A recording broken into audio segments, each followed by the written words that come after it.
Alright guys, welcome back. Thanks for stopping by. I appreciate it. So I just want to start off the video just by saying it's going to be short and quick, but this is what I worked on today. Working at a bank, and this is some of the lighting that they have. These are like halo looking things. So they actually took a really long time to hang.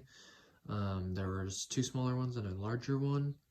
And then for the rest of the day, I worked on trying to figure out how to install the next set of lights, which is going to be a pendant style square light that is going to be combined, like 5 of them in a row. And there's no instructions, so we're just trying to figure out how they're supposed to go together and stay together and not have a giant crack in between them. So they look decent, so that's what we worked on today. Sorry for the late upload, just been really busy, and hopefully you guys enjoy it, and make sure to follow along the house build that is going to be happening here very shortly. So check out what the progress on my house is going to be, and I will see you guys in the next one. Thanks for watching. God bless. See you tomorrow. Peace out.